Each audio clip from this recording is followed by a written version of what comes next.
Episode के starting में क्या होता है कि हम एक न्यू कैरेक्टर को देखते हैं। वो वंडर किलर से लड़ाई कर रही रहती है और वंडर किलर को किल करने के बाद एक में से जो कैरेक्टर निकले रहते हैं वो इसको थैंक यू बोलते हैं। उसके बाद ये कैरेक्टर थोड़ा सा आगे जाती है और एक स्टैचू को बोलती है कि ये खूबसूरत गार्डन कितना अच्छा है, यहाँ पे एक खूबसूरत लड़की ही काफी अच्छी लगती है, ना कि तुम्हारी जैसे एक मोटी लड़की। देन उसके बाद सीन शिफ्ट होता है और हम आई ओहतो को देखते हैं जो कि एग खरीद के जा रही रहती है। उसके पीछे से वही लड़की आ रही रहती है और सडनली गिर जाती है। तब आई पूछती है क्या तुम ठीक हो? तो वो लड़की बोलती है कि मेरे पेट में दर्द होने लगा है। तो आई बोलती है क्या मैं डॉक्टर को बुलाऊं? उसके बाद वो लड़की बोलती है कि इन्होंने मुझे थोड़ा सा भी बताया नहीं था कि मेरा बॉडी यहाँ पे पेन करेगा। आका और उरा आका बोलते हैं कि ये हमारी रिस्पॉन्सिबिलिटी नहीं है, ये तुम्हारी जिम्मेदारी है। तब उसके बाद वो कैरेक्टर सडनली उठ जाती है और नॉर्मल हो जाती है और बोलती है कि अब मैं बिल्कुल ठीक हूँ। हाँ, मेरा नाम कवाई रिका है और कवाई का मतलब होता है क्यूट, जो कि मैं हूँ। उसके बाद आई बोलती क्या तुम भी अपनी फ्रेंड को यहाँ पे बचाने आई हो? तब रिका आई को बोलती है कि तुम्हारे कॉन्टैक्ट लेंसेज तो काफी अच्छे लग रहे, आइडिया काफी अच्छा है colour mixing contact lenses use करने का, ये काफी ज्यादा वायरल जा सकता है। तब उसके बाद आई शर्माते हुए अपने बाल से अपने आंखों को छुपाने लगती है। उसके बाद रिका बोलती है चलो छोड़ो, एक्चुअली तुम मेरी थोड़ी सी हेल्प कर सकती हो, मैं अपना वॉलेट भूल चुकी हूँ और मुझे कुछ पैसे की जरूरत है। तो आई उसे थोड़े से पैसे देती है और उसके बाद रिका बोलती है कि मैं तुम्हें रिटर्न कर दूंगी जल्द से जल्द। तो उसके बाद सीन शिफ्ट होता है और हम लोग देखते हैं कि आई अपना घर का काम कर रही रहती है और जैसे वो अपना डोर ओपन करती है तो वहाँ पे दरवाजे के बाहर एक लड़की बैठी रहती है और ये रिका रहती है। रिका को देख के आई काफी ज्यादा शॉक हो जाती है और आई पूछती है कि तुम यहाँ पे क्या कर रही हो, तुम्हें मेरा घर पता कैसे चला? तो रिका बोलती है कि मैंने कल तुम्हारा पीछा करी थी। तो आई बोलती है क्या तुम पैसे रिटर्न करने के लिए मेरा पीछा करी? तो रिका बोलती है अरे एक्चुअली क्या है कि मैं फिर से पैसे अपना भूल चुकी हूँ, क्या तुम मुझे रिटर्न थोड़े से कैश दे सकती हो? तब हम लोग नेक्स्ट सीन में देखते हैं कि आई और रिका दोनों हॉस्पिटल जा रहे रहते हैं नेहरू से मिलने के लिए। उसके बाद क्या होता है कि डॉक्टर नेहरू का चेकअप कर रहे रहते हैं और रिका जबरदस्ती मस्ती करते हुए उसके रूम में चली जाती है और उन लोग को डिस्टर्ब कर देती है। देन उसके बाद स्नैक टाइम होता है और वो लोग स्नैक कर रहे रहते हैं। तभी आई नेहरू को वंडर एग दे रही रहती है और कहती है कि इसको वेस्ट मत करना। देन उसके बाद आई नेहरू को इंट्रोड्यूस कराती है रिका से, बोलती है कि ये रिका कवाई है। तो रिका बोलती है हाँ मेरा नाम रिका कवाई है, जो कि मैं काफी ज्यादा क्यूट हूँ इसीलिए मेरा नाम रिका कवाई रखा गया है। देन उसके बाद क्या होता है कि रिका नेहरू को बोलती है क्या तुम मेरे आइडल ग्रुप में आना चाहती हो? इससे पहले मेरा एक ग्रुप था आइडल वाला, लेकिन वहाँ पे सब लोग बदसूरत लोग थे और मैं काफी ज्यादा क्यूट थी, इसीलिए वो ग्रुप खत्म हो गया, जिसकी वजह से मैं चाहती हूँ कि न्यू ग्रुप बनाए। तो नेहरू बोलती नहीं, मुझे इसमें कोई इंटरेस्टेड नहीं है। देन उसके बाद रिका क्या बोलती कि ठीक है मुझे कोई प्रॉब्लम नहीं है, इसमें तुम्हारा लॉस है। उसके बाद नेक्स्ट सीन में हम लोग देखते हैं कि आई अपने घर पे जा रही रहती है और वो छुपके से अपनी फ्रेंड को घर पे लेके जा रही रहती ताकि उसकी मम्मी को पता न चले। लेकिन सडनली क्या होता है कि उसकी मम्मी बाहर निकलती है और कहती है कि आई तुम आ गई, तुमने अपनी फ्रेंड को लेके आई हो, चलो आ जाओ अंदर। तब क्या होता है कि मिस्टर सावाकी बाहर आता है और आई के मॉम से बात करता है और कहता है कि मुझे अभी जाना होगा, थैंक यू। तब रिका बोलती है इतना गुड लुकिंग मैन क्या तुम्हारे पापा है? तो आई बोलती है कि नहीं ये मेरे पापा नहीं है, ये मेरे काउंसलर है। तब उसके बाद दोनों रूम के अंदर जाते हैं। तब रिका बोलती है कि इसकी वजह क्या होगी कि इतना हॉट काउंसलर तुम्हारे साथ रह रहा है? तब आई बोलती वो कोयतो की वजह से मेरे साथ में रह रहा है क्योंकि कोयतो मर चुकी है। तब उसके बाद आई रिका को अपनी बैक स्टोरी बता रही रहती है और रिका बोलती कि प्लीज अभी चुप हो जाओ, पहले मुझे स्नैक्स खाना है, उसके बाद तुम अपना ये दुख दर्द मुझे बताना। उसके बाद आई बोलती क्या तुम भी अपनी फ्रेंड को बचाने के लिए ये खरीदती हो? तो रिका बोलती है कि वो मेरी फ्रेंड नहीं मेरी फैन है। एक्चुअली क्या है कि मेरे सारे खर्चे वही उठाती थी। मेरे पापा कहते थे कि सुंदर लड़की को पैसे की जरूरत ही नहीं है, उसके जो फैंस होते हैं वही उसके खर्चे उठाते रहते हैं। चिमी थी वो भी यही करती थी, वो मेरी बहुत अच्छी फैन थी और वो मेरे सारे खर्चे उठाती थी। उसके बाद क्या होता है कि दोनों स्नैक्स खा रहे रहते हैं और रिका बोल रही रहती कि चिमी बहुत मोटी लड़की थी, दिखने में भी वो बहुत बेकार लग रही थी, मुझे तो उसे अपने फ्रेंड बोलने में भी बहुत शर्म आ रही थी,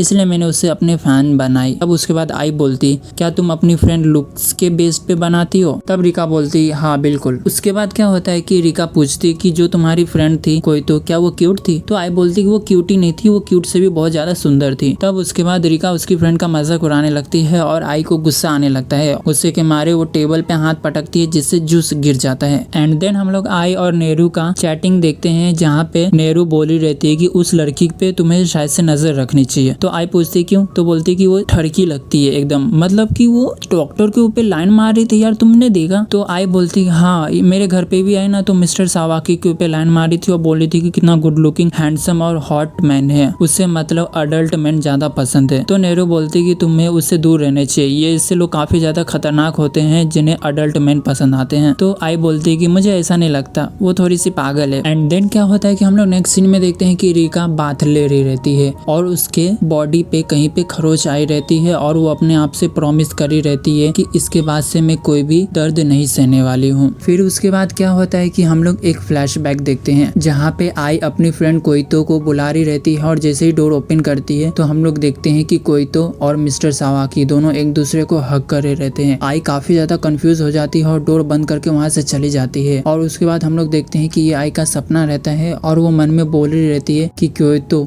क्यों आखिर ऐसा करी। एंड देन हम लोग नेक्स्ट सीन में देखते हैं कि आई फिर से एक दूसरे वर्ल्ड में आ चुकी है जहाँ पे कई सारे फ्लावर है, जहाँ पे वो ये सब देख के काफी ज्यादा कंफ्यूज हो जाती है। देन उसके बाद हम लोग देखते हैं कि रिका आई को बोली रहती है कि तुम गार्डन में आके भी इतनी अच्छी नहीं लग रही हो। और उसके बाद रिका बता रही रहती है आई को कि वो देखो वहाँ पे मेरा सबसे बड़ा वॉलेट। आई को ये सब समझ नहीं आ रहा रहता है कि आखिर मैं यहाँ पे क्या कर रही हूँ। तभी वहाँ पे हवा से फ्लावर के कुछ पंखुड़ियाँ उड़ती है और वो आई को समझाता है कि तुम दोनों साथ में सोए थे ना, इसलिए तुम रिका के सपने में आ गए। तब उसके बाद आई बोलती कि मैं उसके सपने में कैसे आई, वो क्यों नहीं मेरे सपने में आई। तो यहाँ पे वो एक्सप्लेन करता है कि जिसकी फीलिंग सबसे ज्यादा स्ट्रांग रहती है उसके सपने में वो कैरेक्टर आ जाता है। मतलब कि यहाँ पे जो रिका है उसकी फीलिंग सबसे ज्यादा स्ट्रांग है, इसीलिए आई तुम यहाँ पे आ चुकी हो। उसके बाद आई उसको बहुत ज्यादा गुस्सा करती है और कहती है कि यार तुम अपनी फ्रेंड को वॉलेट कैसे बोल सकती हो, मतलब वो तुम्हें पैसा खर्च करने की मशीन लगती है क्या। रिका बोलती है अरे शांत हो जाओ, ये लो अंडा फोड़ो। तभी वो लोग अंडा तोड़ते हैं तो उस अंडे में से माको और मिकी नाम की दो कैरेक्टर निकलती है। तब उसके बाद वो दो कैरेक्टर बोले रहते हैं कि हम लोग यूयू के सबसे बड़े फैन है और हमने उनके सारे कॉन्सर्ट अटेंड करे हैं। तब उसके बाद आई पूछती है कि आखिर ये यूयू कौन है। तब वो कैरेक्टर बताती है कि यूयू एक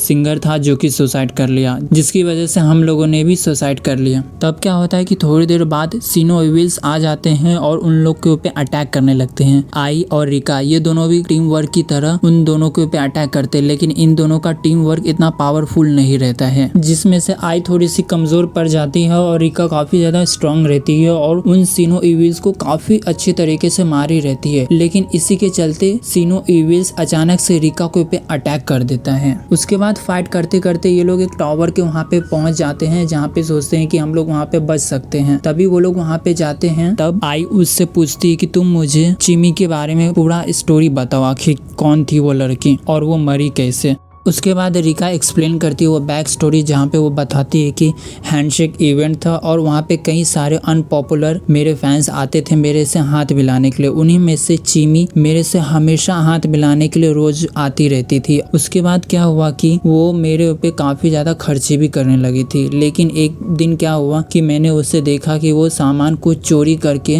एक दुकान में सेल करे रहती है और उस पैसे से मेरे ऊपर खर्चा कर रही थी। तब मुझे पता चला कि मुझे तो काफी ज्यादा अच्छा चीज मिल चुका है जो कि मेरे पे अपना पैसा खर्च करने के लिए हमेशा रेडी है। एक बार क्या हुआ कि वो उसने मुझे बोली कि क्या मैं तुम्हारी फ्रेंड बन सकती हूँ। तो मैंने उसे साफ साफ मना कर दी और मैंने उसे बोल दी कि तुम मोटी लड़की हो और मुझे तुम बिल्कुल भी पसंद नहीं, हम दोनों कभी फ्रेंड नहीं बन सकते हैं और मैं तुम जैसी लड़की को कभी भी अपना फ्रेंड नहीं बनाना चाहूंगी। और मैंने उसे बोल दी कि इसके बाद से कभी भी मेरे से मिलने मत आना। तो कई दिनों से वो मेरे से मिलने नहीं आई और मुझे किसी दूसरे फैन से ये पता चला कि उसकी मौत हो गई और मैं इसे भूल नहीं पा रही हूँ। चाहकर भी मेरे दिमाग से ये लड़की जा ही नहीं रही है, इसीलिए मुझे कैसे भी करके इसको रिटर्न वापस लाना है और इससे मुझे मिलना है। उसके बाद क्या होता है कि सडनली सीनो इविल्स वहाँ पे आ जाते हैं और इन चारों के ऊपर अटैक करने लगते हैं और ये चारों भागने की कोशिश करते हैं। तभी आई सडनली गिर जाती है और सीनो इविल्स आके अटैक करने लगते हैं और आई को एक फ्लैशबैक याद आता है जहाँ पे वो सोचती है कि आखिरकार क्यों कोइतो ने मुझे बताया नहीं और मेरे से क्यों नहीं बात करी, और वो सारे सीनो इविल्स के ऊपर अटैक करने लगती है और मारने लगती है। उसके बाद वो रिका को बोलती है चलो हम दोनों साथ में मिलकर वंडर किलर को किल करते हैं। एंड देन हम लोग नेक्स्ट सीन में देखते हैं वंडर किलर को जिसका नाम रहता है मैडम साची को,